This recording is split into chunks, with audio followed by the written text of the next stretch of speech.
The anime starts by showing us the depths of a dungeon, where a guy named Orhun Dura takes care of some monsters with his sword. He manages to get rid of several monsters in just a few seconds, which makes him think that he hasn't gotten as out of shape as he thought, and it means he can still make it as a swordsman. When a bunch of goblins appear, Orhun decides that it's time to try some support magic as well. He uses strength up on himself, support magic that improves its target's physical abilities or strengthens their equipment. The caster can not only use it to help his party members, he can put it on himself, which allows him to defeat many goblins with ease. With spells to increase both attack and defense, it's something every party needs. Just when Orhun thinks it's over, more goblins appear, so he attacks them without hesitation in a matter of seconds. After all, his magic has a weakness too, which is time, because he can only use it for 3 minutes exactly. When more goblins show up, Orhun uses strength up on himself again, getting rid of as many goblins as he can. Support magic doesn't last forever, and an individual's magic resistance changes the amount of time it lasts. In his case, it lasts 180 seconds, so he has to keep a close eye on the state of the battle and cast at just the right time. Enchanters who use support magic are constantly in a race against time, and normally they don't try to use it while swinging a sword around. However, in his case, it's something he has decided, and it allows him to defeat the goblins in the remaining 3 seconds of his support magic. In another scene, we see what happened before this, when Oliver, the leader of the hero's party, asks him to leave the group. Orhun clearly wasn't expecting this, so he even thinks it must be some kind of joke, since he and Oliver are childhood friends, comrades who've always been together. Oliver admits that, until now, he's given him plenty of chances because he's from the same village, but from now on, he won't be able to keep up. Annalie, another member from the hero's party, asks Oliver to just come out and tell the truth. The other guy, called Derek, agrees, and asks him to tell Orhun that he's just slowing them down. Orhun can't believe how rough they're being right now, but Oliver doesn't back down, and tells him that he just isn't strong enough, so he needs to leave the hero's party. Orhun tries to process what's happening, because the party that Oliver and he formed 8 years ago achieved S rank in just a few years. They were the first to reach the 94th floor in the Southern Great Dungeon, and people began calling them the Hero's Party. Orhun admits that maybe he's not strong enough, but he clarifies that that goes for all of them at this rate. Oliver interrupts him, saying that they didn't understand how important it was to have an enchanter who could use support magic. However, in the joint raid last month, they were able to see how incredible the other S-rank party's enchanters were, and that made them understand how weak his support magic is. Orhun reminds them that he's supposed to be a swordsman, and that's why he created his own original magic. Derek instantly silences him, saying that he only converted because Oliver was better with a blade than him. Annalie agrees, and tells him that he's not a very good enchanter either right now, so he's in no position to complain. Orhun reminds them that they needed an enchanter, so he converted because he was the one who had the most aptitude for it. He's invented his own kind of magic to make up for his flaws, and they've survived even on the deepest floors of the dungeon because of that. Oliver cuts him off, informing him that they've already found a replacement enchanter. Orhun can't hide how shocked and hurt he feels at that, so Oliver looks away and apologizes, saying that that's how it's going to be. Annalie doesn't look sorry at all, and she cheerfully says that they're the hero's party, so they have to keep going, something they can't do with him in the team. Orhun can't believe that's how they treat him after all they've been through together. It's clear that there's no place for him in the party anymore, so he simply thanks them for everything and walks out. Annalie just can't get enough, so she mentions all the things he can't do, including magic and sword fighting. She admits that he can do a lot of things, but only at an A rank level, and yet he kept telling them what to do, which was pissing them off. Orhun pauses before leaving the place, and Annalie tells him that people like him are usually called a jack of all trades. Back to the present time, Orhun defeats another goblin after remembering those words, and he's more than decided to be a swordsman and an enchanter. He's adaptable enough to pull off this new style he's developed that combines both after all. That way, nobody will call him a jack of all trades anymore, and someday he'll be an adventurer who can do anything. After defeating the monsters, he registers with the teleportation crystal so he can start from floor 7 next time. Before he can leave, he sees a party of adventurers running away in fear, saying that there were too many orcs for them to face. Orhun tries to stay out of it, but as soon as he hears that they left a girl behind to save themselves, he decides to intervene. He knows that he shouldn't get involved because she just had bad luck joining up with them, but he knows how much it hurts to be abandoned by a party.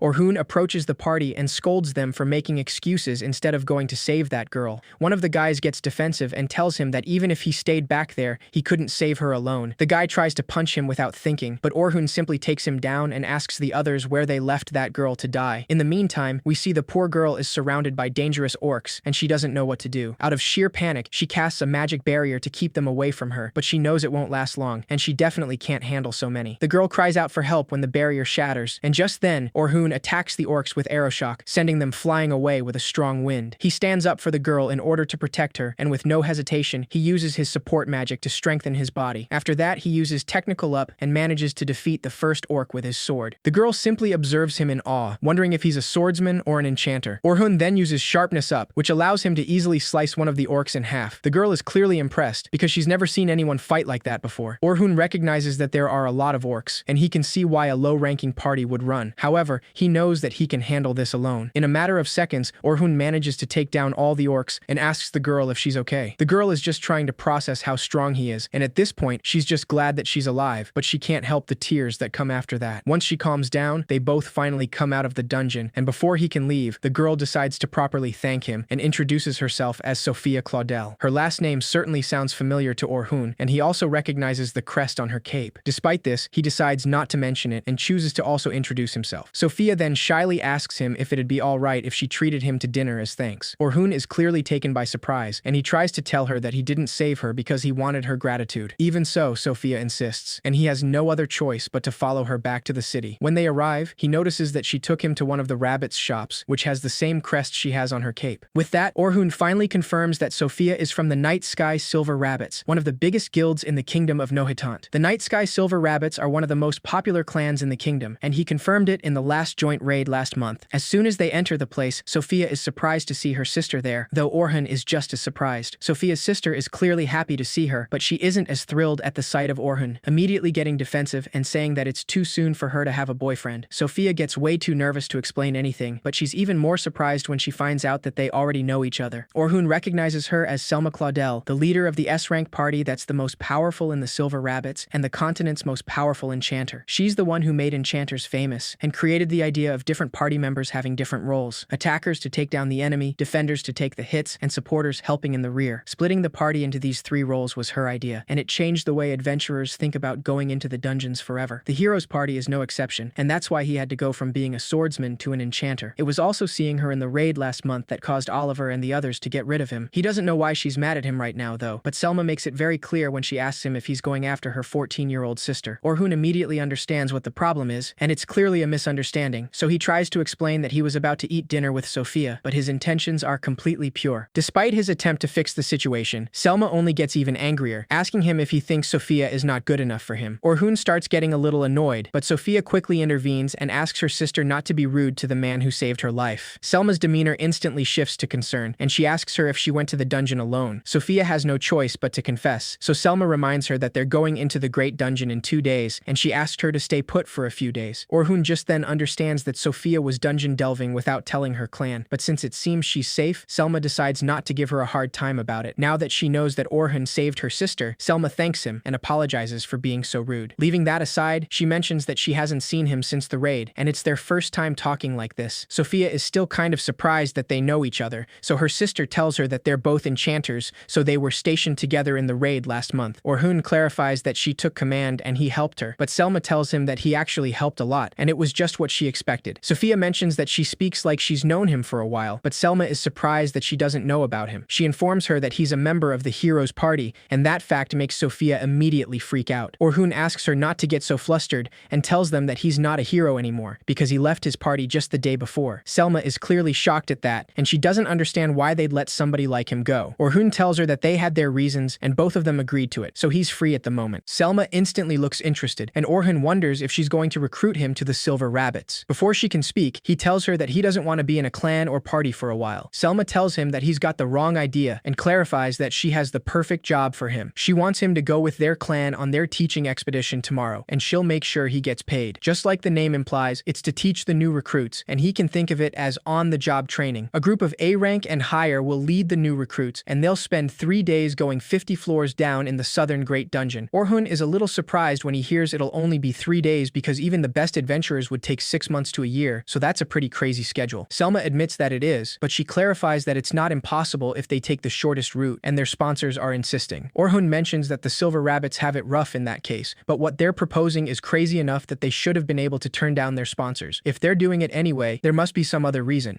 Without thinking too hard on it, Orhun comes to a conclusion, saying that if new recruits who wouldn't be able to beat a floor boss on their own can go exploring in the deeper floor, it'll strengthen the clan as a whole. Selma is clearly surprised that he realized just from the few things she said, and that alone lets her know that he's smarter than she thought. In the dungeons, adventurers need to defeat the floor bosses that appear every 10 floors to go any deeper. It's common for new recruits to be injured or killed during these battles, but if a veteran adventurer can take the boss down, then all they have to do is register with the crystal on the next floor to go deeper. That's why they want him to go with them. Orhun mentions that it sounds like a really important mission for the Silver Rabbits, so he asks her if it's really okay for an outsider like him to be there. Selma holds his hands with no hesitation and tells him that she genuinely respects him. Orhun is taken by surprise once again because he can't believe that Selma respects him as an enchanter. It clearly makes him happy, but he doesn't understand why, since he was banished from the hero's party for being too weak, and because his magic was worse than hers during the raid. He'll definitely regret it if he has to go back to being an enchanter after what just happened to him, so he simply declines her proposal, saying that he has other plans. Sophia quickly intervenes and tells him that she's going too, so it would make her really happy if he went with her. Orhun's resolve falters for a moment when he sees her pleading expression, so he tells her that he'll think about it. Before leaving, he clarifies that he has converted to being a swordsman, so even though it seems she respects him as an enchanter, if he's going, it will be as a swordsman. Selma is clearly surprised by that information, and she asks him why he did that. Orhun understands her shock, but he already made a decision, and this is something he won't give up. Selma decides to accept it, even though she doesn't understand, because deep down, she thinks that if things get bad, he'll go back to his main job of enchanter. She asks him to be at the Silver Rabbit headquarters tomorrow morning if he decides to go, and with that, she ends the conversation. That night, Orhun decides to visit an old man who tells him that it was another busy day at his shop. Orhun is glad to know he's doing well, and the old man reminds him that it's thanks to him advertising the store after he became a top adventurer. Orhun's expression turns sad at that, and he tells him that he's not a member of the hero's party anymore, so he won't be able to advertise him any longer. After all, now that he's not a hero, nobody will listen to a thing he says. Despite this, the old man tells him that he's grateful to him. He always has been, and he always will be, because he's still Orhun, whether he's a hero or not. Orhun is clearly moved, unable to understand that he would thank someone like him. The old man reminds him that he knows what he's done, how hard he's worked, better than anyone, so he knows that from here on out, he'll be hearing even more of his gratitude. These words mean that there are people out there who need him, so he must treasure those words every time he hears them. Things are just starting for him, so he just has to do as he thinks best. If he lives for himself or helps others, he'll be on his side, whatever happens. Orhun holds back tears at his words, and all he can do is thank the old man, because now he knows what to do. The next morning, he meets Selma at the Silver Rabbit's headquarters, just like she instructed him the day before. She's clearly glad to see him there, and asks him to follow her inside right away. While they're walking, she mentions that he looks way livelier than he did yesterday, so she can guess he's relieved to be out of the hero's party now. Orhun smiles back at her and admits that it's something like that, though he doesn't give her any details, knowing that there is no need to. Once they're finally inside, Vince Briars, the head of the Night Sky Silver Rabbits, welcomes Orhun, saying that he's heard about him. Orhun properly introduces himself and tells him that he's honored to meet the leader of such a famous clan. Vince clarifies that he doesn't need to be so on edge, since he's heard that he left the hero's party, and they don't need to spend their time trying to figure out what the other person's really thinking. Orhun agrees, and tells him that he'd like to hear more about this teaching expedition first, so Vince asks Selma to explain. Once they're settled, Selma informs him that they're going from floor 1 to floor 51 of the Great Dungeon in 3 days. Specifically, they'll end on floor 21 on day 1, floor 36 on day 2, and so on. The scene shifts to show a fragment of the past when Selma informs Vince about Orhun leaving the hero's party. Vince mentions that that's a major loss for them, because without him, they won't be nearly as strong. Selma agrees, saying that his support magic took them to a level they weren't otherwise capable of. Orhun's support magic effects are less powerful than average, but his casting speed is incredible, and it's at least 4 times faster than her own. Moreover, he was using multiple original spells, and his ability to analyze a situation, predict the next move, and provide magical support at just the right time makes him have all the skills an enchanter needs. With him gone, the hero's party is going to get a lot weaker, and it's more likely now that the Silver Rabbits return to the top. Vince mentions that he heard about him during their joint raid, but he still finds this all hard to believe. Selma tells him that enchanters often don't receive the credit they deserve, and even though she knows that she's famous, people think too highly of her, and the truly powerful, like Orhun, don't stand out. Back to the present time, Orhun understands that there's essentially 10 parties of rookies and 5 escorts, including himself and Selma. The rookie parties will handle the monsters on a rotation, and if something out of the ordinary occurs, the escorts will deal with it. Selma confirms that, and Orhun decides to ask her why there's only 5 escorts. After all, if this insane schedule is really necessary, they would normally want to reduce the risk by taking multiple A-rank parties to support the rookies. Selma and Vince exchange glances for a moment, and after hesitating a little, she explains that their goal is to take the rookies to floor 51, but a bit of extra stress will help them grow. This is the perfect chance for them to get that experience, or so she thinks. But Orhun knows that that's not the real reason behind this. Pulling this off is incredibly important to them, so there must be some other reason why, but they're not going to tell him, an outsider. That's why Orhun decides not to ask any other questions, and finally accepts to help them. Vince thanks him, saying that he'll receive 2 gold pieces in advance, and 10 more if the mission is successful. Orhun reluctantly accepts, but he asks him if that's not a bit much, because it's a year's worth of living expenses. Selma tells him that they simply value him that highly, and with that, she ends the conversation. Orhun is a little surprised that that they value him that much, but that clearly makes him happy, so he decides that he'll do the best he can. The next day, the clan prepares for the expedition at the entrance of the Great Dungeon. Selma and Sophia greet Orhun as soon as he arrives, and he notices that Sophia's outfit is different from the last time he saw her. He assumes that it's some kind of uniform for rookies, but he decides to give her a compliment, saying that she looks good in it. This takes Sophia by surprise, and Selma's expression immediately turns terrified when she notices how flustered and happy her little sister looks. Feeling defensive, she tells Orhun that he seems to know how to flatter a lady, so she wants to know if he has a girlfriend or something. Orhun quickly denies it and explains that some members of the hero's party were female, so if he's used to talking to girls, that's probably why. Selma instantly backs down, because all of them lived in the same mansion, so what he's saying is probably true. Sophia gets curious and asks him where he lives now, so Orhun tells her that he's staying at an inn for the moment, though he knows that he needs to find a place soon. Selma freaks out once again and questions Sophia for asking something like that, wanting to know if she's planning on paying him a visit. Sophia nervously denies it, clearly embarrassed, and explains that she was simply curious. Once Selma gets it back together, she asks Orhun why he's so far away from the rest of the group. Orhun tells her that he's an outsider, so he thought he might make the rookies nervous.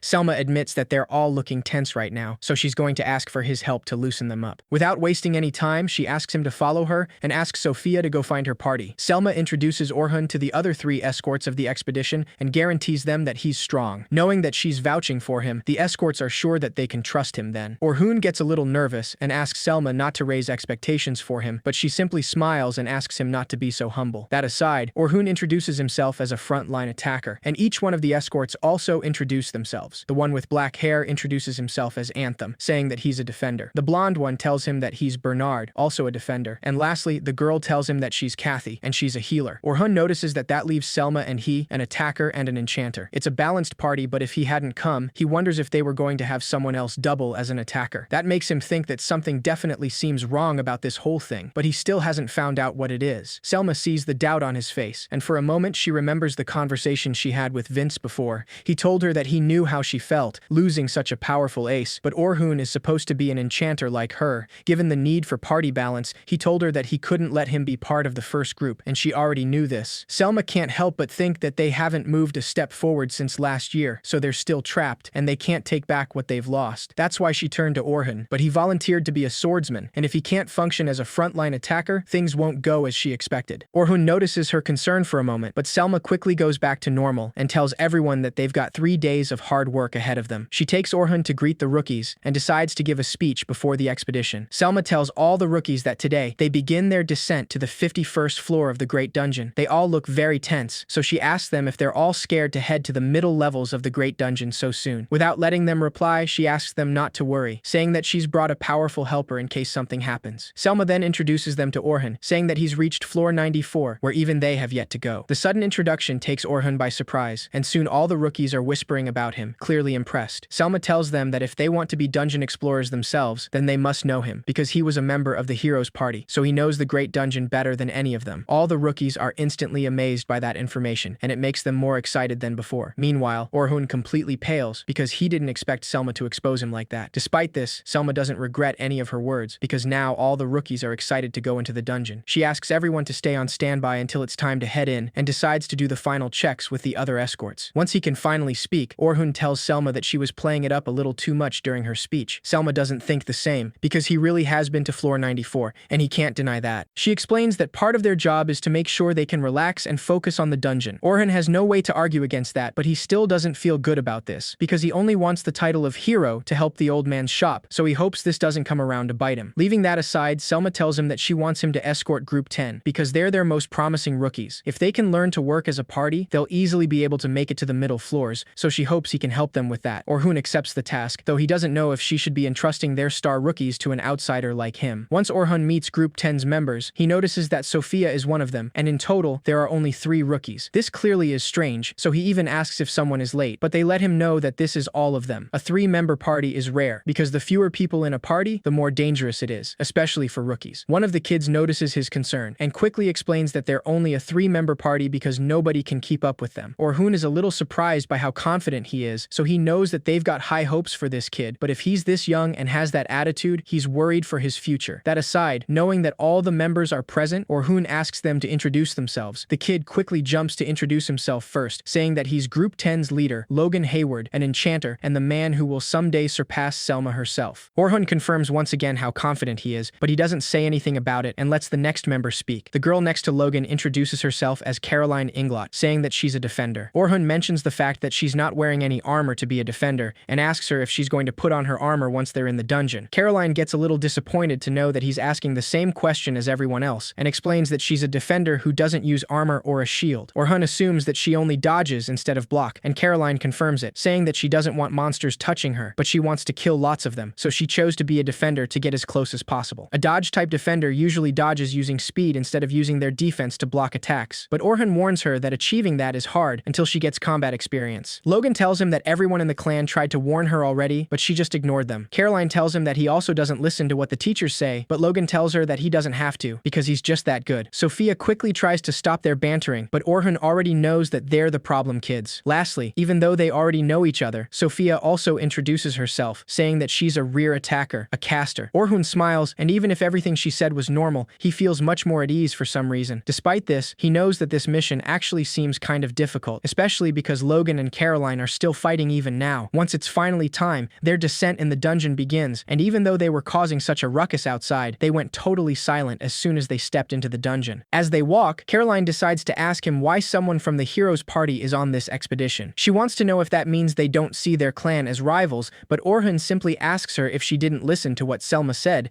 and reminds her that he just used to be a member. Caroline immediately asks him why he left, because everyone admires the heroes' party, so it's such a waste. Orhun starts getting a little tired because she's not letting it drop, and even though she doesn't seem to mean anything by it, he just can't handle this type. Much to his pain, Caroline pushes even more and continues questioning him about it. Orhun tells her that it's none of her business, so Caroline changes the subject and asks him if he and Sophia know each other. Orhun confirms this, and Caroline mentions that Sophia said somebody amazing would be coming with them. Sophia gets a little nervous, but she admits that he's the amazing guy she was talking about because he saved her life. He was strong, and said that he was part of the heroes' party, and her sister said that they wouldn't have to worry at all if he was here. Caroline tells her that she doesn't need to be so nervous in that case, because she's got a hero here with her. Orhun doesn't say anything, despite knowing that he's not a hero, but he notices that Caroline brought this up to get Sophia to calm down. That makes him think that maybe she's more considerate of others than she appears. After a while, some monsters start approaching them, as expected, but the trap spells Orhun set work just fine to get rid of them without problem. They're hard for the enemy to detect until they actually got off, so it's a good way to deal with monsters to their rear without slowing them down. They don't have a lot of time, and he doesn't want to waste it on useless battles, so he'll keep setting trap spells as they move on. The group reaches the floor 20 after a while, and Orhun has been keeping an eye on how they fight, so he confirmed that they'll probably be good for the rest of the teaching expedition. He thought that Logan was just a rookie with a big head, but he has real skill as an enchanter. If he can keep it up for longer battles, he could easily function in an A-rank party, so he really is a genius. He loses points for being bad at giving orders, since that's necessary for an enchanter, but he'll get better with more experience for sure. On the other hand, Caroline's speed is as good as he'd expect from someone who wants to be a dodge-type defender, but there are two issues. The first problem is that when she sees a monster, she'll run right at it. Since she's trying to be a defender, she should be trying to get close to the enemy, but watching her scares him. The other problem is that she just uses 2 daggers for weapons, and they're a good fit for her style, but that's maybe not enough destructive power for this party. Lastly, Sophia's not as impressive as the other two, but she's stronger than a rookie already. She was a little passive, but that'll change once she opens up to her party members, and she doesn't have any big rookie flaws, so he can't wait to see how she grows. Soon enough, the other escorts and group of rookies defeat the floor 20 boss, so they finally head to the 21st floor like they planned. Selma asks them to register the floor on their guild card, and they'll be done for the day. Once they head out of the Great Dungeon, Selma asks Orhun if he enjoyed being an escort. Orhun tells her that, just like she said, Group 10 has a lot of potential, but they're not really working together, and he's especially worried about Caroline. Selma laughs nervously and tells him that she has actually improved a lot, but that only makes Orhun question what she used to be like in that case. They finally say goodbye, and the next morning, Orhun is completely distraught when he reads the newspaper and sees Oliver in the front page article. The article talks about the heroes' party and how they have a new enchanter now. In other words, his being banished from the party is now public knowledge. Orhun slams the newspaper on the desk, saying that they have no idea how much this hurts him. He wishes that they had at least waited until the teaching expedition was over, and he can't imagine all the rookies read this paper, but if any of them do, he can see it changing their opinion of him. With resignation, Orhun grabs his coat and heads out of the inn, knowing that there is no sense in thinking about it now, and there's nothing he can do. He decides that he'll head to the meeting point already, but as he's walking in the city, a girl suddenly calls for his name. Orhun immediately stops in his tracks, recognizing that voice all too well, and when he turns around, he sees Luna, a member of the heroes' party. He doesn't move from his spot, still a little shocked, so Luna is the one who decides to approach him, saying that it's been a long time. When Orhun was in the heroes' party, even as the other members shores were growing colder and colder toward him. Luna always treated him the same as ever, no matter what. When he was banished, she was away on some errand at home, but he knows that if Luna had been there, things would have gone differently. Orhun can't help but smile, realizing that he's still got some attachments to the hero's party. He asks her if she needs anything, but is surprised when Luna suddenly asks him to come back to their party because they need his strength. Despite his initial surprise, Orhun already knew that she might say that because she always thought highly of him. Orhun tells her that he doesn't think that that's what the rest of the party wants, especially after seeing the article in today's paper. Luna apparently doesn't know what article he's talking about and admits that she is actually asking on her own. Still, she assures him that if he'll come with her, she will do her best to persuade everyone. Orhun gets surprised at that, realizing that Luna is actually serious about bringing him back. However, his expression turns sad because he knows that it's too late now for a lot of reasons. Orhun tells her that after that article got published, he can't possibly go back, and he doesn't want to go back either. Luna sadly apologizes, saying that she hasn't seen today's paper, so she doesn't know what it said. Even so, she takes his hands and reminds him that they promised that they'd clear the Great Dungeon together. That statement visibly hurts Orhun, who harshly pulls his hand away and reminds her that they made that promise with Oliver, and Oliver was the one who kicked him out, so it's never going to happen now. Luna doesn't know what to say to that, but before she can speak, Orhun apologizes and leaves without another word, leaving her alone. Deep down, Orhun wanted the three of them to remain the way they always were, to fulfill that promise they made as kids, but there's no going back now, and there's no place for him there because it all ended that day. Orhun heads to the Great Dungeon for the expedition, but he's still thinking about what he read in the newspaper. The article in today's newspaper said that he was banished from the hero's party because he was weak, and even though he knew this would happen, he doesn't know why it had to happen now. He can't help but wonder how many people will still trust him after reading that article, especially after all the things Selma said about him. All the rookies of the expedition are talking about that, and Logan remembers that Orhun said yesterday that he was the one who left, but if he was banished, the truth would be totally different. Orhun finally arrives, and by the way the kids greet him, he can already tell that it's totally different from yesterday. Though after all the bragging Selma did on his behalf, he can understand why they're confused. Selma quickly comes running to him to apologize, saying that she had no idea. Orhun smiles and tells her that there's no reason for her to apologize, and if she can't get herself under control, their teaching expedition will be a failure. Selma insists, saying that she used him to inspire the new recruits so much yesterday, but she should have been more careful. Orhun assures her that he's fine, and clarifies that he's the one who should apologize for causing trouble by not being clear. He tells her that he'll back them up during their dungeon delve, so she must hold her head high like she always does. Bernard says that it's still true that Orhun made it to floor 94, and even that is incredible. Kathy and Anthem agree, saying that they're not worried at all, and Selma recognizes that they were just fine yesterday too. Orhun decides to show them more of the same today, so he heads to the group assigned to him and greets them. Sophia instantly tells him that the article in today's newspaper is full of lies, and Caroline agrees, saying that none of that matters. Logan, on the other hand, asks him if it's true, and Orhun admits that the vast majority is. This takes him by surprise, so Orhun tells him that if he's asking if he was too weak, then the answer is yes. That's why he's not the hero everybody expects right now, and he wants to apologize for not telling them. Logan starts wondering just what's going on here, but Sophia stubbornly insists, saying that Orhun was strong, and he defeated over a dozen orcs in an instant, so she knows that he's not weak. Orhun thanks her for her trust, and tells them that he does have enough strength to get them to floor 51. He's not a hero anymore, but as Orhun Dura, just an explorer, he swears that he'll protect them, so he wants them to do their best on their dungeon dive, just like they did yesterday. Sophia and Caroline quickly accept, but Logan is clearly still very confused, and he feels a little dumb for getting excited. Once the expedition starts, they head to the southern Great Dungeon, floor 21, knowing that they have to reach floor 35 today. Orhun follows them closely, knowing that the escorts won't be giving any instructions now until they get to the middle floors, starting on floor 31. Until then, it'll be just like yesterday, with the new recruits taking the lead. Sophia and Caroline take the lead, defeating monsters until they reach floor 29, and Orhun praises them for their good work, glad to see that they still believe in him. They reach the 31st floor after a while, so Orhun will be giving the orders from now on, and he needs to stay sharp. He stops the group to tell them that he senses monsters ahead, so he asks them to be ready. The girls follow his instructions, but Logan remains silent, still, and several goblins start approaching them. Orhun instructs Caroline to draw the goblins' attention, so she runs straight toward them with her daggers, as she always does. Orhun then orders Sophia to take the orcs in the back, and asks Logan to boost them with magic. Without letting him finish, Logan uses agility up, technical up, and magic up to support the girls, knowing that Orhun's orders are the ones that anybody would give, which makes him think that maybe he's nothing special after all. That doesn't change his job anyway, so he focuses on boosting the girls' abilities with his support magic. Once he takes care of Caroline, Logan notices that Sophia is way too scared to move. He knows that she said that she was attacked by orcs before, and realizes that she's too traumatized to move now. Logan sees that Orhun is doing nothing to help her, and knows that he can't count on him after all, so he'll have to save her himself. Just then, Orhun uses agility down on the orc, making it weaker and slower in a second. He then reassures Sophia, reminding her that she's got her comrades Caroline and Logan, as well as him, so she's not alone now. Sophia manages to calm down and decides to give it her best, casting a powerful fire javelin against the orc. This surprises everyone, including Orhun, but Sophia ends up feeling exhausted. Orhun is still a little shocked, because no one told him that she could use advanced magic. Caroline immediately forgets what she's doing, and runs towards Sophia to tell her how amazing that was. Orhun also praises her, so Sophia quickly recovers, feeling happy that it worked. Logan observes the whole thing in disbelief, knowing that Orhun caused that debuff on the orc, which makes the fact that he got vanished from the heroes party even more confusing. They finally reach floor 35 and find a huge death tarantula there, but Logan immediately thinks that they're not strong enough to fight that thing. Orhun calmly instructs him to give Caroline an agility up and durable up, and to give Sophia a magic up. Logan is shocked to receive the same orders as always, even against this enemy. Without letting him think, Caroline runs straight toward the death tarantula, so Logan tries to stop her. Orhun asks him to wait, and explains that if he goes to the front, he'll be at a disadvantage. He then instructs Caroline to jump over the tarantula while she slashes at its back. Caroline follows his instructions and easily slashes the back of the tarantula, so Orhun asks her to keep it focused on her. He warns her that the death tarantula is venomous, so she must watch its attacks carefully and make sure she dodges. Logan quickly uses his support magic on her, so Caroline manages to rapidly dodge each one of the tarantula's attacks. After blocking one of the attacks with her daggers, she backs up and makes sure to keep the tarantula's attention on her. The death tarantula follows her, and Orhun reminds Logan that Caroline's mobility is depending on him, so he must support her. Logan remains focused on that, so Orhun asks Sophia to pin him down. Sophia wastes no time and uses her staff to cast an attack named Arrow Cutter, which manages to cut off 4 of the tarantula's legs in a second. The death tarantula instantly falls, so Caroline cheers at their victory, but Orhun warns them that it's still not over. Without giving any explanations, he asks Logan to give Caroline a strength up and technical up. Logan doesn't understand why, but he follows his instructions anyway, using his support magic on Caroline. Just then, the death tarantula shoots its spider webs at Caroline, trapping her in an instant. Logan panics as Caroline gets slowly dragged toward the tarantula's mouth, but Orhun remains calm and instructs Caroline to cut the webs with her daggers, because she's strong enough now. Caroline desperately tries to move her arms to cut the webs with her daggers, and Logan starts wondering if Orhun gave him those orders because he knew this would happen. Orhun asks Sophia to prepare a rock arrow, and he instructs Logan to give her another magic up because the last one is about to wear off. Logan quickly complies, but Caroline starts panicking even more, saying that she can't cut the webs. Orhun observes the situation, knowing that Logan can only use 3 spells at once, so he has no other choice. He decides to use sharpness up, enhancing Caroline's daggers, which allows her to finally cut the webs. Once she's free, Sophia uses rock arrow and manages to defeat the death tarantula with 1 hit. Caroline runs to her and cheers as always, and Orhun praises Logan for his work,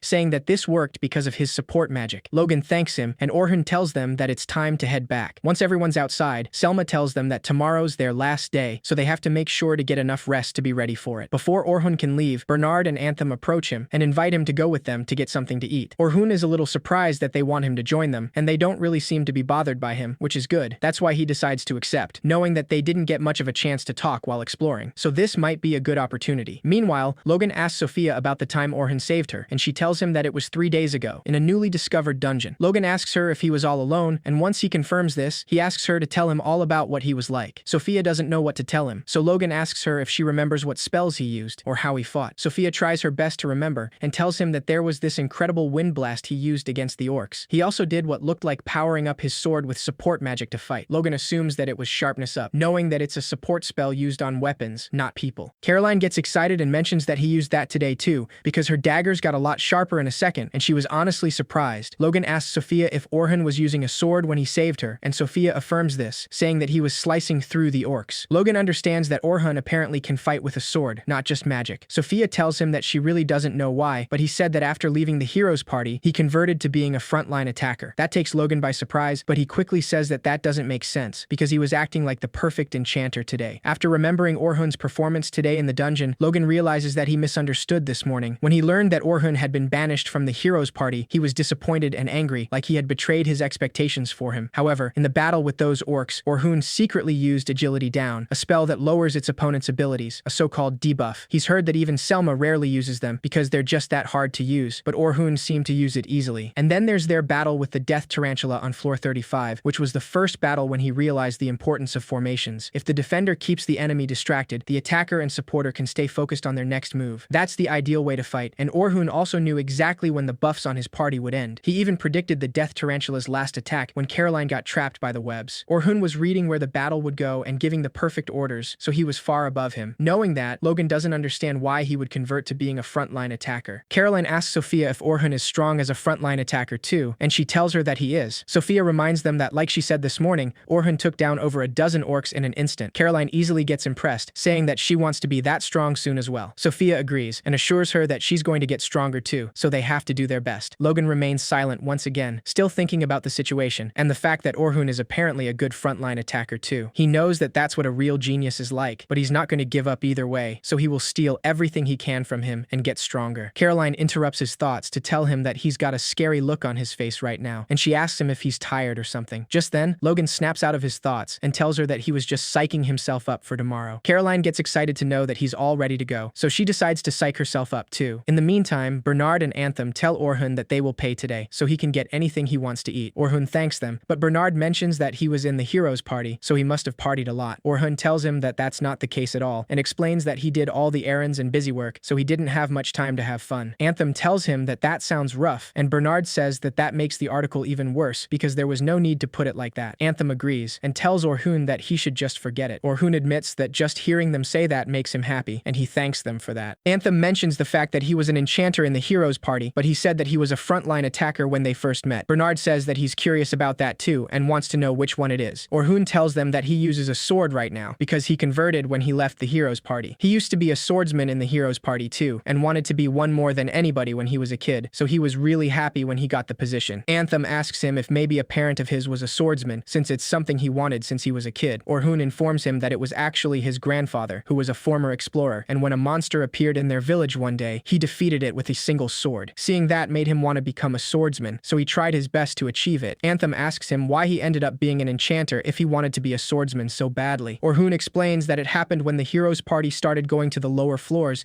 and their pace started to drop. The monsters get a lot stronger when they go down there, so of course they were going slower. However, at the same time, they didn't understand that, and since they wanted to move on quickly, they started thinking about enchanters, which were getting popular at the time. Since he was a jack of all trades who could do anything, he was the one they chose. Anthem understands that it was for party reasons, but he mentions that that still got him all the way to floor 94, so it was the right thing to do. Orhun disagrees, saying that it wasn't a good way to do it, because even if he did switch, they should have slowed down, gotten stronger. Both Bernard and Anthem get a little confused, not knowing what he's talking about, and just then, Orhun realizes that he said too much. He quickly backtracks and apologizes, saying that he is being a bit harsh on his old party right now. Orhun knows that he can't say any more than that, so he decides to end the conversation right there. The chance that the heroes party will be able to get any further than floor 94 is 0, but he's not about to mention that to them. Bernard tries changing the subject and asks him what his ideal swordsman is, hoping that he can tell them that. Orhun thinks about it for a moment and tells him that he could say it'd be an amazing jack of all trades. Both Anthem and Bernard are a little confused with his answer, so Orhun explains that it is basically a swordsman who could get through even the lower floors on his own. That's what he wants to be, and the reason he decided to convert. Despite their initial surprise, Anthem and Bernard smile and tell him that, knowing him, they're sure it will happen. In another scene, once they get home, both Caroline and Sophia decide to take a shower to relax after a long day. Caroline mentions the fact that their teaching expedition ends tomorrow already, and that will be goodbye to Orhun. Sophia already knows that, but she is still trying to process the fact that she won't be seeing him anymore after tomorrow. She wishes he would stay with the night sky rabbits, and Caroline tells her that she should ask him to. She assures her that he might do it if she just asks him to, just like Selma does all the time. Sophia quickly tells her that Orhun isn't like her sister, and asking him would be too selfish, so she's sure it wouldn't work anyway. Despite knowing this, Sophia still thinks that it truly would be too sad to never see him again after this teaching expedition, so she starts considering asking him the next time she sees him. The next day, several people are gathered outside the Great Dungeon, and they all turn their heads when they notice that the famous heroes party has arrived. Oliver keeps his head up with pride as he walks with the other members, but Luna is the only one of them who doesn't look happy at all. It's finally the last day of the expedition, and Orhun knows that today is the last time he'll be seeing this sight. Soon enough, the Group 10 approaches him to greet him, and this time, Logan looks more excited than before. Caroline mentions that it would make her happy if they got a reward for pulling this off. Logan asks her if there's anything she wants, and Caroline confidently confirms it, reminding Sophia of the conversation they had before. Sophia knows what she's talking about, but she panics and decides not to say anything. Caroline insists either way, saying that Sophia has something she wants from him too. Orhun asks her what it is, so Sophia tries to gather the courage to say it, but she gets interrupted by Selma, who asks Orhun for some help. In the meantime, some rookies talk about the new heroes party, saying that they heard it's going into the deepest part of the dungeon today. They're starting with floor 92, apparently, because they need to see how they work together as a new party. Orhun manages to hear their conversation, but he finds it a bit strange, because if they want to see how they work together, they should be starting with the lesser floors, not the deeper ones. That's not his problem problem anymore though, so he simply decides to ignore it. Meanwhile, on the floor 92 of the Southern Great Dungeon, Oliver says that it's time for the Reborn Heroes Party to have its first adventure because that loser isn't holding them back anymore. They have a new comrade now, and they're aiming to clear the Southern Great Dungeon. The new enchanter thanks them for having her,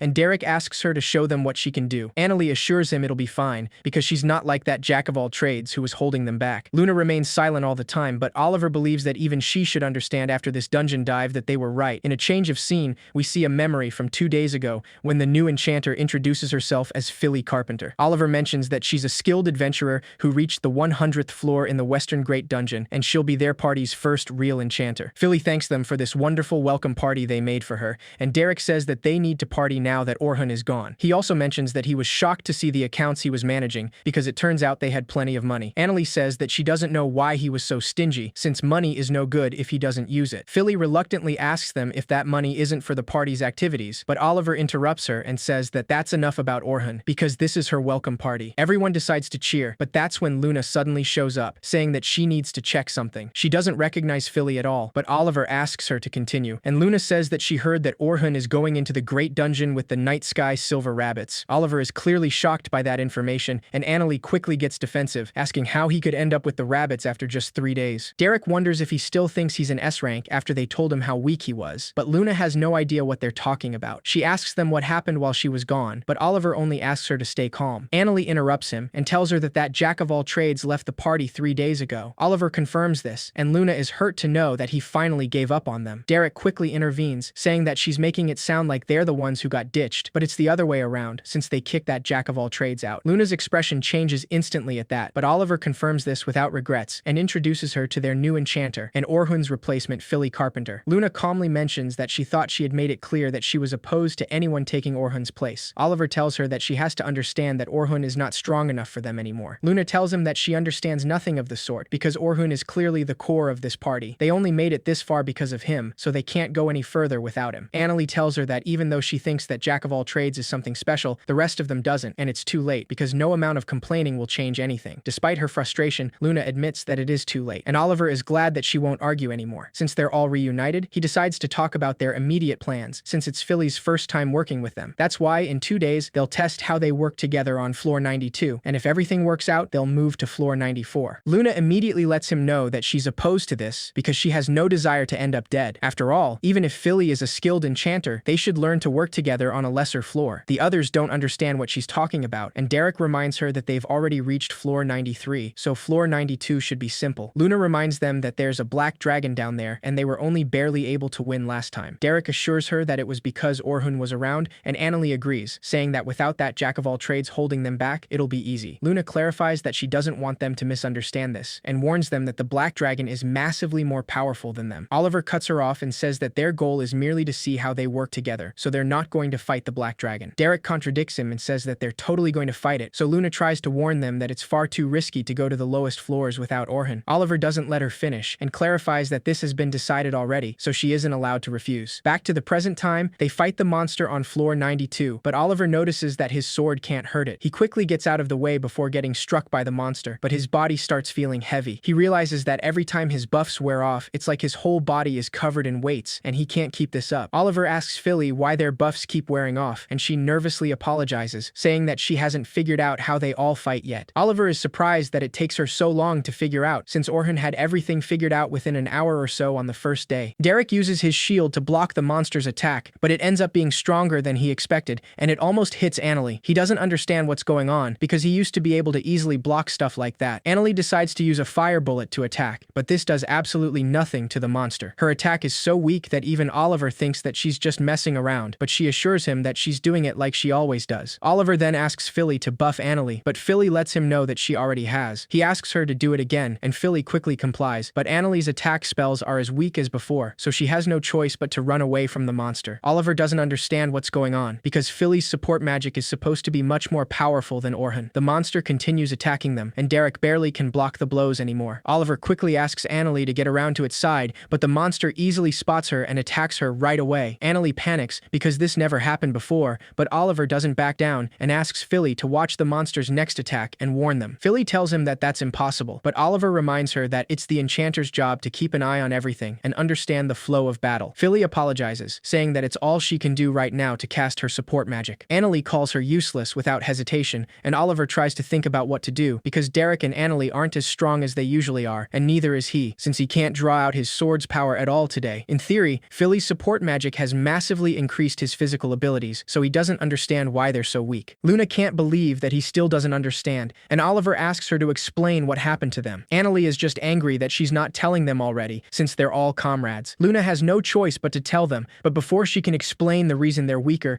everyone freezes when the black dragon suddenly appears at the worst possible moment. Oliver can't believe what he's seeing because the black dragon isn't supposed to leave the boss area. As the black dragon lands in front of them, Luna immediately tells them that they have to run away and get out of here. Derek stubbornly refuses, and Annalie agrees, confidently saying that she'll take it down. Luna warns them that they can't beat it, but Oliver tells her that there's no time for arguing and reminds her that they have defeated it once before, so they can do it now. Luna stares at him like he has lost his mind, but the group tries to fight the dragon before she can stop them. Derek tries to block the first attack with his shield, but the sheer impact of the dragon's fire immediately knocks him down. Luna quickly uses her magic to heal him, and Oliver asks Philly why she didn't buff Derek. He just then realizes that Philly has completely frozen from the shock and is currently unresponsive. Oliver gets even more confused, wondering why a more powerful enchanter than Orhan would react like that. Annalie doesn't waste any time and uses Fire Javelin against the dragon, but her spell doesn't even do a scratch to it. The black dragon attacks her with its fire breath, and even though she tries to hide behind some rocks, the fire completely destroys it in seconds. Annalie falls defeated in a matter of seconds, and Oliver still doesn't understand what happened to everyone. Luna warns him that they need to pull out and asks him to get a hold of himself because they can't win this fight, and they'll end up getting wiped out at this pace. The black dragon prepares its most powerful breath attack, so Luna asks him to buy them time because they need to leave as soon as possible. Oliver quickly reacts and asks Philly to wake up, making her snap out of her shock. Once she finally responds, he asks her to give him a buff, and with that, he decides to use magical convergence. Oliver prepares to attack, but Luna tries to warn him that he needs to do more magical convergence. He simply tells her that there's no time and attacks the black dragon with his divine flash. Oliver's attack crashes against the dragon's breath, creating a powerful explosion that pushes him back. However, the black dragon remains intact, making him feel defeated and confused. Luna quickly approaches him to check on him, but Oliver simply asks her what they should do. He's clearly distraught, but Luna reminds him that he's the leader, so it's his job to decide what they'll do. She asks him to get a hold of himself, and the dragon starts preparing another attack, so Luna tells him that they have no choice but to use the Fickle Gate. It's a magical item used for emergency escapes, which can only be used inside the dungeons. It can only forcibly open a link between the place where it's used and someplace else. Oliver hesitates, and Philly mentions that it will take them to a random boss area, somewhere between the upper and lower floors. That means they'll be fighting another floor boss the second they step through. Luna clarifies that it's still a lot better than fighting the black dragon, a boss from the deepest levels. Oliver finally makes a decision, so everyone quickly gathers around him before he uses the magic item. As soon as the gate opens, the black dragon chases them, blocking the way with fire. The gate suddenly expands, letting the black dragon through before it closes, leaving them completely alone. Everyone is left speechless after that, but Derek simply laughs, saying that they're saved. Luna quickly scolds him, saying that this is the worst thing that could have happened. Just then, Oliver realizes that this means the black dragon has moved to another boss area. Luna warns them that a bunch of adventurers are about to be attacked by a black dragon with no idea it's there. Philly says that she had no idea a floor boss could use a Fickle Gate, but Luna tells them that they need to get back to the guild and have them force teleport everyone out. Force teleport is a function the guild cards have that let them forcibly teleport someone out, and that's their only option now. Oliver hesitates, because they'll suffer some penalty from the guild if they do that. He knows that this isn't the time to worry about that though, so he decides to go right away. Luna stops him, asking him if he's going to leave Annalie and Derek behind. This puts Oliver in an even more difficult position, so he decides to wait for his comrades while Luna uses her healing magic on them. She tells him that after they request the force teleport, they'll have to immediately battle the black dragon. Oliver agrees, but Luna tells him that they should switch Philly and Orhan when they do so. She really doesn't like the idea of Orhan being forced to clean up their mistake, but they clearly need him right now. Derek immediately refuses to ask him for help, but Luna tells him that before the black dragon appeared, she was about to tell them the reason they were weaker. The truth is, they're the same as ever, and nothing has changed. This information surprises Oliver, and he asks her why they're so weak in that case, because even his strongest attack, Divine Flash, couldn't scratch the black dragon. Luna tells him that the answer is simple, and it's because he doesn't have Orhan. He'd barely done any magical convergence back there, and that's how weak Divine Flash is under those circumstances. Luna asks him if he knows what all support magic has in common, and Oliver says that the amount they raise a stat is decided by the caster, and the amount of time a buff lasts is decided by the target. An enchanter has to recast a buff before it wears off, and the average time a buff lasts is about 3 minutes. Philly tells him that that's usually correct, but all of them have very high magic resistance, so a buff won't last more than 2 minutes. minutes. For Oliver, she can't keep a buff up for more than a minute. Oliver tells her that he's never heard that from anyone before, but Luna explains that his body makes him a bad fit for any enchanter, and Orhun did a fantastic job of handling him either way. Oliver stubbornly says that Philly should be able to do it too, because she's much more talented than Orhun, who's clearly less powerful than any other enchanter. Luna clarifies that Orhun already knew that, and that's why he developed several types of original magic to make up for his flaws. All the members are shocked to hear that because they didn't believe he was capable of that, but Luna assures them that it's true. Once she's done healing them, Luna says that that's all she can do for now because they're low on time and they have to hurry. The group quickly starts running, and Oliver mentions that Orhun did say something about making original magic, but he was still far weaker than other enchanters. Luna tells him that that's not true, and explains that one of the original spells he developed can increase potency by over 50 times. Oliver is clearly shocked by that, and Philly says that something like that is impossible, because even Selma from the Night Sky Silver Rabbit said she could only increase it by 10 times. Luna assures her that it's true, and Oliver realizes that his Divine Flash required Orhun's support magic. She quickly confirms this, saying that his Divine Flash and Annalie's attack magic were helped by this 50-fold increase. However, that made him arrogant, and he stopped spending as much time gathering magical energy. If he had spent more time on his magical convergence, he could have managed to knock the Black Dragon out of the sky, at least. It's the same for Annalie, because she thought that the attacks that required Orhun's support magic to work were effective because of her own power. Lately, she has only been using easy mid-ranked spells because of that, thinking that they were powerful enough. She may not be able to use special rank spells that require time and concentration anymore. Annalie didn't know that was possible, and Derek realizes that Orhun was supporting his defenses as well. Luna confirms it, saying that Orhun's original magic also works on equipment and spells, so when his buffs wore off, they wouldn't suddenly feel like their bodies were heavier. All three of them get surprised by this, but Lune clarifies that she has said the same thing many times before, so they should understand by now. Oliver finally recognizes the truth, but mentions that it's too late now. Once they exit the dungeon, many adventurers recognize them, having no idea of what just happened. They're seen as heroes, but Oliver knows that nothing could be further from the truth, because they put every adventurer in the dungeon in danger. They don't have the right to be called heroes, even though they defeated the Black Dragon once. However, he was the one who defeated it, so he still stubbornly believes that the heroes party should be fine without Orhun. In the meantime, Orhun and his assigned group prepare for the last day of the expedition, having no idea that the Black Dragon is on the loose. Their goal for the final day is clearing the dungeon from floor 36 to floor 50, and once they hit floor 51, they'll use their teleportation crystals to head back and call it a day. The plan remains the same. They'll be dealing with the monsters the new recruits can't handle, and all of them chaperones will be joining in the boss fights. This should be doable, but for some reason, Orhun senses something terrible from the Great Dungeon today. He then notices Logan staring at him and assumes that's the weird feeling he's sensing. Caroline interrupts his thoughts to ask him what kind of monsters they will see today, because she just can't wait to fight them. Orhun sighs and reminds her that she can't just rush at the monsters every time, and she needs to remember that she's a defender. Caroline tells him that that means everybody else has to work extra hard, so she wants to be fighting on the front lines. That's also why she would really like some advice on fighting from him. Orhun warns her that there's a limit to what she can do as an individual, so she should start thinking of herself as part of a team while she's still new. Caroline complains, saying that he's no fun, but Logan tells her that Orhun is being nice enough to give her advice, and even the famous Albert said working together was important. Orhun assumes that he's talking about Albert Sensible, who was the undisputed ace of the Night Sky Silver Rabbits. He heard that he died fighting the Black Dragon on floor 92 last year, though Logan clarifies that he's still a hero to everyone in the Silver Rabbits, but Caroline mentions that he died protecting one of his comrades, and it was actually the defender who was supposed to protect him. He knew that if he died, everyone's smile would disappear and nothing would be left. That's why she believes that she just needs to keep the people she's protecting far away from her, because if she fights alone on the front lines, the others won't be in danger. Orhun instantly notices the gloomy look on Caroline's face as she says that, and as an outsider, it looks like he'd better not get involved. That's why he simply tells her that they'll be counting on her today, and that brings her back to her usual cheerful self. Just then, Sophia tells Orhun that there was something she wanted him to tell her too, because she wants to know what she lacks and what she needs to get stronger. Orhun tries to think about it, but Logan quickly tells him that he also wants to know what he needs to get stronger. The group finally heads into the dungeon, starting at floor 36, and Selma reminds Orhun that they must stay sharp today. She also mentions that it looks like his group has taken a liking to him, and Orhun admits that he was worried after that newspaper article, but it seems they've accepted him. Selma tells him that Logan and Caroline can both be a handful, but they've got bright futures for sure, so he must look after them. That aside, she mentions the fact that they were talking about Albert, and tells him that his loss was a huge blow to them. That's why the heroes party was able to take the lead in conquering the Great Dungeon. Orhun tells her that the Black Dragon was tough for them too, so they might have lost someone easily, just like they lost Albert. Selma mentions that Albert was someone they could always count on, so they're still trying to fill the hole he left, but it's not easy. Orhun tells her that he hopes they can find someone good, and Selma knows that he's just playing dumb right right now. She still asks him what he thinks about it, but Orhun reminds her that one party doesn't need two enchanters, especially if one of them is the best enchanter on the continent. Selma admits that their clan leader said the same thing, but he wanted to come with them as a swordsman, so she'll be watching during the floor boss battle to see what he can do. Once they reach floor 40, Selma informs everyone that they'll be splitting into groups here, and they'll meet up just before the floor boss. After assigning each group to their respective escorts, Caroline mentions that it's kind of lonely that group 10 is all by themselves. Logan tells her that that just shows how much they expect of them, but Sophia mentions that she's a little nervous since it's just them. Orhun explains that there are a lot of different paths through the dungeon, so they're going to need to learn to split up and find the floor boss. Caroline mentions that she doesn't get the idea of getting lost here, and Orhun clarifies that that's why it's important to gather information in advance. All the adventurers make multiple expeditions to map the floor out, find the right path, and share that information with others. That's why the larger clans have an advantage. Caroline then says that they'll have to have him share some information with them in that case, since he's been deeper into the Great Dungeon than anyone. Logan quickly agrees, and asks Orhun to tell them about the lower floors and the deepest floors, because he wants to know what they're like. Orhun thinks about it for a moment, and informs them that the lower floors start at floor 76. They're like a snow-covered mountain, and when they get deeper, a blizzard starts. Caroline excitedly asks him what the monsters there are like, wanting to know how strong they are. Orhun tries to tell her that there are ice lizards, but Sophia quickly interrupts him, saying that the deepest floors start at floor 91, and she wants to know what they're like. He tells her that they're like a swamp, but Caroline also interrupts him to ask him what the monsters there are like, and the floor bosses as well. Orhun quickly starts getting overwhelmed, and asks them to make one question per person. Meanwhile, Luna breaks into the Adventurers Guild and asks a woman named Eleonora to bring the Guildmaster here immediately. Eleonora clarifies that the Guildmaster is in a meeting, so she has to wait a little if she wants to see him. Luna cuts her off and says that there's no time, because they need to teleport everyone in the dungeon back to the surface right now. As the group 10 continues advancing through the dungeon, Sophia mentions that something feels off. Logan agrees with her, saying that they haven't seen any monsters, and with a room this big, there should be at least one. Orhun knows that floor 40 isn't usually like this, and he's now having the same nasty feeling he had since before he entered the dungeon today. It's as if the monsters are afraid of something, which is a little concerning. Caroline starts getting bored and desperate, so she makes a lot of noise and says that she wants to fight. That's when a monster finally shows up, and Caroline immediately runs straight to it to fight it. Orhun tries to stop her, but Caroline doesn't listen, so he quickly casts agility down on the monster to lower its stats. Thanks to this, Caroline easily defeats it, feeling a lot better now. Orhun quickly catches up with the others and reminds her that he told her not to run off on her own. Logan tells her that Azure goblins are incredibly fast and strong, so if Orhun hadn't debuffed it, she wouldn't have been able to defeat it. Caroline nonchalantly dismisses their concerns, saying that it doesn't matter because she defeated it anyway. Orhun reminds her that the defender is the core of the party, so if she's in danger, Logan and Sophia will do everything they can to save her, which means that she'll put her comrades in danger. Caroline admits that he's right, and she soon realizes her mistake, so she apologizes for that, saying that that wasn't her intention. Orhun knows that it can't be helped, so he decides to inform her that dodge-type defenders have a type of defense called active defense, and he's going to teach her that. He's sure she won't listen if he just tells her to focus on defense, after all. Caroline gets really excited and asks him how it works, so Orhun explains that it's a method of drawing the enemy's attacks and then locking them down. Every living thing will physically prepare before launching an attack, like stepping forward before throwing a punch. If she slashes at their legs at just that moment, they won't be able to step forward and attack. So, if she can read their movements just before they attack, then hit the vital point they need for their strike, she can stop them from attacking. Caroline excitedly asks him if she can fight at the front now, but Orhun clarifies that her goal isn't to defeat them. She can't forget that she's a defender whose job it is to draw the enemy's attention and stop them from attacking. Caroline quickly understands that and thanks him for the information, but Logan suddenly moves her aside and asks Orhun to teach him something as well. Meanwhile, the heroes party meets with the guildmaster, who asks Oliver exactly what happened. Oliver remains completely silent, so Luna decides to speak up, saying that they want to ask him for a forced teleport. That takes the guildmaster by surprise, and he asks her if she knows what they're asking for, because the mana cost of that teleport is incredible, and they can't use it unless it's an emergency. Luna then informs him that the Black Dragon, the floor boss of floor 92, has very likely moved to somewhere in the higher, middle, or lower floors. She quickly explains what happened exactly, saying that the Black Dragon flew through a fickle gate, so they don't know where it went. They had no idea a floor boss could even use magic items, so there's no way of telling when and where it could appear, and it's possible that someone has run into it already. That's why they'd like to ask him for a forced teleport immediately, to save all the lives in danger right now. Eleonora quickly steps in to remind them that the rules say they need to have a conference to discuss it first. Luna tells her that there's no time for that because the people in the dungeon have no idea what has happened. While they discuss this, Logan tells Orhun that he would like to learn more about debuffs. Orhun warns him that debuffs are tough, and debuffs that weaken the enemy are an advanced type of support magic. He's sure he's aware that debuffs are influenced by the target's status more than buffs, so he needs needs to understand exactly what their magic resistance is and tune his spell accordingly. Also, floor bosses, as well as the powerful monsters he'll find in the deepest areas starting on floor 61, aren't affected by them much. Even advanced adventurers who can use them usually don't, because they're not effective. He can use them, but he'll need to learn the exact magic resistance of every monster in the lower and deepest floors. Logan quickly understands that he's not ready for that, and Orhun tells him that his first priority needs to be learning to master the buffs he has and gaining more experience. Once that's clear, Orhun decides to teach them a fun way to use magic instead, so he asks them to look behind them. When the three kids look behind them, they see two wolves running straight towards them. However, they're instantly killed by one of the traps Orhun set up earlier. Orhun explains that it's called trap magic for trapping the enemy, and he's been using it this whole time since day one. Logan had no idea at all, and Orhun tells him that if he can reduce the risk of being attacked from behind, the party can focus just on the enemies in front. Using traps like he just did to restrict the enemy's avenues of attack and turn the battlefield to his advantage is another part of an enchanter's job. Logan happily takes his advice, feeling completely sure that Orhun is the kind of enchanter he wants to be. Back to the guild master decides to have a conference, saying that they'll begin preparing the forced teleport. He clarifies that this magic spell is big enough to teleport out every adventurer in the dungeon, so it will take time to construct the spell and prepare the mana. One of the heads of the guild tells Oliver that this is going to be his responsibility for allowing this to happen. Annalie and Derek quickly protest, saying that this isn't their fault and they did nothing wrong. This only angers the heads of the guild even more, and they can't believe that they call themselves heroes. The guild master silences them and asks them to focus on the spell, because many lives are at stake right now. While they construct the massive teleport spell, Orhun decides to teach something to Sophia as well. He tells her that what she needs is parallel construction, the ability to construct 2 or more spells at once. Every advanced caster needs to be able to do it, and it's not very difficult once she's used to it. Anybody can even do 2 at once, and some people can do dozens at once. Orhun explains that once she gets deep into the dungeon, a lot of monsters can't be defeated with a single special rank spell. Even if she fires them off in a chain, it takes time to prepare them, and while she's preparing them, she's powerless. That's where the parallel construction comes in. If she can start on her second spell when the first is halfway ready, she can cast her spells more efficiently. Sophia easily understands his logic, and asks him if the monsters on the lower floors are really that strong. Orhun tells her that she can't beat them by just firing off a chain of powerful spells. She can also choose to use weaker, mid-ranked spells in tandem with the rest of her party's attacks, because any magic can be useful depending on how she uses it. She's already strong enough to fight on the middle floors, so she must ask her elders in the night sky silver rabbits to teach her, since he's sure Selma would be glad to do so. Sophia agrees, but she nervously confesses that she would rather he teaches her than her sister. Orhun is clearly taken by surprise, and he mentions that he can teach her, but only if Selma says it's okay. As they speak, the guildmaster and the other heads of the guild finally finish preparing the spell, so they start empowering it with mana. The guildmaster says that as soon as it's charged, they'll begin the forced teleport, and he wants the heroes' party to defeat the Black Dragon. Annalie and Derek hesitate, saying that they still haven't recovered from fighting it the first time. Luna ignores their complaints and accepts the order from the guildmaster, saying that they'll head out immediately. However, she decides to make one request first. Meanwhile, in the dungeon, Selma asks all new recruits to stay in the safe zone, saying that the chaperones will handle the floor boss alone. Orhun tells the kids that this is a good opportunity, so they must watch how they fight and learn everything they can. Once the battle against the floor boss starts, Orhun decides to use the active defense he taught to Caroline. She immediately notices this and says that that's the kind of defender she wants to be. The floor boss decides to step back and falls into one of Orhun's magic traps, which cuts off its escape. Logan quickly realizes that Orhun already knew that the boss would move, which means he managed to read the enemy's intentions very well. Sophia then sees that Selma is using the parallel construction Orhun was talking about, and she apparently can do 5 at once. All the escorts are perfectly coordinated while fighting, so the battle against the floor boss is over in an instant. Caroline mentions that she has never seen anyone lock down an enemy's movements like that. Logan agrees, saying that Orhun turned the battle to his advantage, and now he better understands the way he fights. That's why the rest of the group was able to focus fully on attacking, and they were really working as a team. Not a single movement was wasted, and that's what an advanced party really looks like. While they celebrate their victory, the heroes party runs back to the dungeon, and Oliver asks Luna why she asked the guildmaster to pull out the people on floors 40 through 50 first. Luna explains that it's because Orhun's probably down there, but Annalie gets defensive and asks her what that jack-of-all-trades has to do with this. Luna reminds her that right now, they're the weakest S-rank party, so they can't possibly defeat the Black Dragon. Derek gets offended by that, but Luna makes it very clear for them that they can't possibly fight without Orhun, and it's up to him whether they all survive this. The expedition finally makes it to floor 50, and the floor boss is a giant crab, so Selma says that if they can cut off the claws, all that's left is to break the shell. Orhun decides to take care of that, but Bernard asks him if he can really manage to do that, since a giant crab's shell is incredibly tough. Orhun draws his sword and decides to show him, cutting off the claw in a single strike by using a spell called Impact. It's his original original spell that forcibly enhances his equipment's power and toughness, as well as his magic for a single instant up to 100 times. Since it's kind of a cheat that he came up with by chance, when trying to fix a problem with his magic, he does feel a bit guilty using it, but it's what he needs to survive on the deepest floors. Selma and the others manage to defeat the floor boss thanks to him, so the expedition finally ends, and she tells everyone that they're now heading home. Orhun is glad to know that his job is done and nothing bad happened. However, he immediately senses danger right then, and a fickle gate suddenly breaks open right above them, letting out the black dragon.